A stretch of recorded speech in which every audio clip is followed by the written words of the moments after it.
I'm Randy Huey, and across my working life as a career and tech ed teacher, we've seen programs diminish and go away all over the United States. They're expensive, they cannot service as many students at any given moment, and it's hard to find qualified teachers. When I was a high school student, there were wood shops and construction shops and metal shops and automotive shops, very specialized ways that students could make things. My colleague Tim Pike and I here at Sitka High School, he and I had been talking for many years about what are the ways that we want to integrate the use of computers in controlling tools to manufacture things.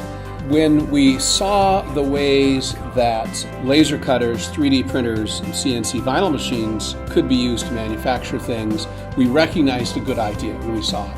Here is a way to do manufacturing without creating the new lab, and doesn't take anywhere near as specialized a teacher or a facility.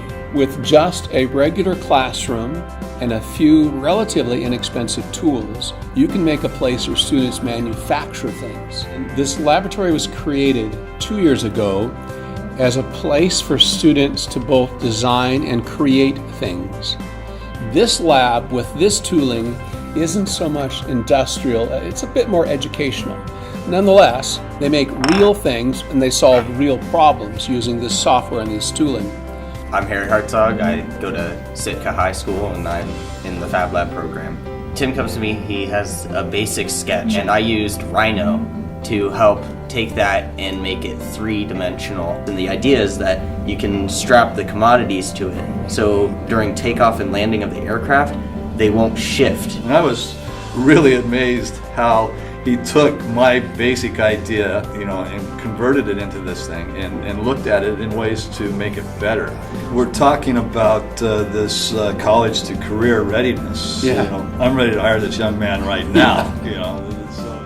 Because the manufacturing industry is now a global enterprise, a designer working on a screen in their office sends a file to a manufacturing plant in Thailand who makes the product.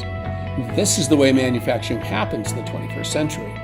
Sherwood High School and Sitka High School created a partnership to sort of simulate that. John Niebergall and I created a project in which students worked in remote design groups. Each school, depending on what kind of technology they had, they could make the part and then ship it to one school for assembly. For students to collaborate in a classroom is awesome, but when you can reach out to another school, whether it's a close by local school or a school in another state, that's very different for kids. And that collaborative piece has been really cool to see. So this is our gear machine, or gearbox. It's a CNC working gear machine. I'll move it a little bit so you can see that everything works. But all these parts are made from either different people or different machines. Here in our Fab Lab, you can see these white gears were 3D printed, made out of a 3D printer. And this gear right here was actually laser cut. Here, there's even, I don't know if you can see between here, but these two gears are the same gear that is made from entirely different materials. This is 3D printed, this is laser cut. And it shows that any school, if they have just one of these or if they have just two of these, they can make one of these parts. And we can collaboratively assemble it, and we were trying to put this all together and with all these different gears and all these different parts, but sometimes there was one part where it would block a gear. So it's a lot of trial and error, a lot of pre-drafting, pre-design, and revision. The collaborative project was really fun because I really saw that they rose up to it, and we had the go, no-go gauges, and they actually had to meet tolerances and they had to fit. They proved to me they're perfectly capable of handling tolerances at industry specs. It's just, I think as teachers we're too soft on them, and they could do it. The really cool thing was that nobody really understood the significance of that except people in business, and said, I was just on a conference call this morning with like 4 other sites, and in the real world that's what they're doing. And so that's what we're doing. The relevance of this content area to the real world is, I think, pretty obvious. Increasingly, computers control machines to do things. There's no doubt in my mind that it is a viable vocational skill. My name is Eric Campbell. I'm a member of the technical staff at Calypto Design, We make software to help people design computer chips. When I was out recruiting at colleges, basically what I was looking for was trying to find a bunch of 21-year-olds, 22-year-olds that we could offer jobs at $60,000 a year. And we have a really, really hard time finding them. And you look at the number of openings there are for computer science, and it far outpaces the number of graduates that our in-state universities are able to produce. So I think this is huge. Everybody had an idea. Everybody's working on creating and building something. We're creating these technology entrepreneurs, and that's what I saw. It wasn't really a classroom like I was expected. It was innovation. Everybody was solving a personal problem. Being able to solve problems that you've never seen before is huge. It's a huge, huge skill set. So Niebergall came to me with the idea about the Kinect scanner. So I took the initiative and tried it out, and at the start it was kind of a struggle for me because I wasn't the best with computers. So basically all it is an Xbox 360 Kinect. It reads in infrared, it measures depth, and so it creates a 3D object. So you can scan people and then you can 3D print that. And I love that work, it's pretty fun. My name is Mary Wagner and I'm the superintendent of the Sitka School District in Sitka, Alaska.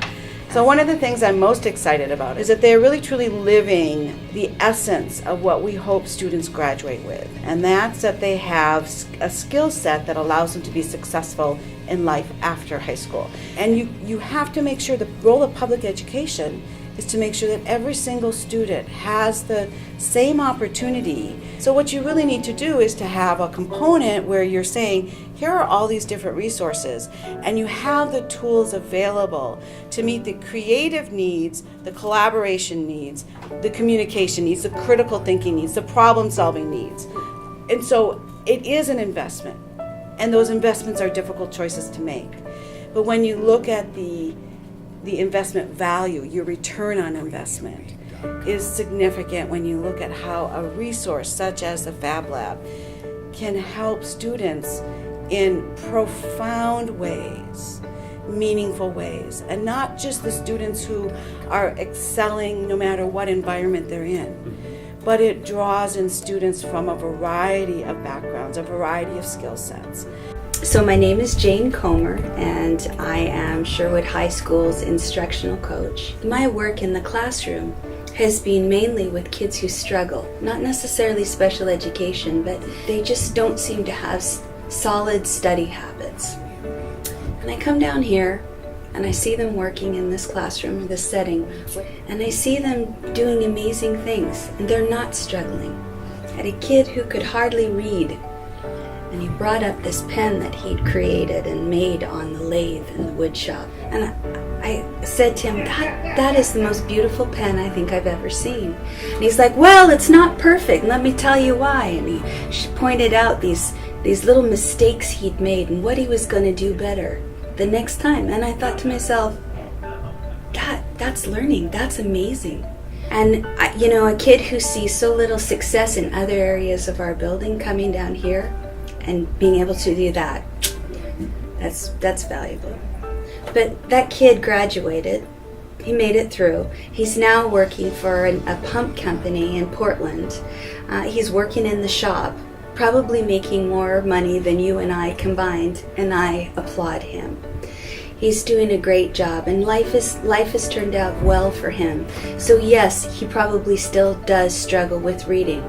But it's like intellect. Intellect doesn't just come from books. Intellect can be innate, it can be inborn and demonstrated in so many different ways. And these programs give kids who perhaps struggle in the traditional academic intellect, it gives them a place to be successful. And they're essential, they're not elective.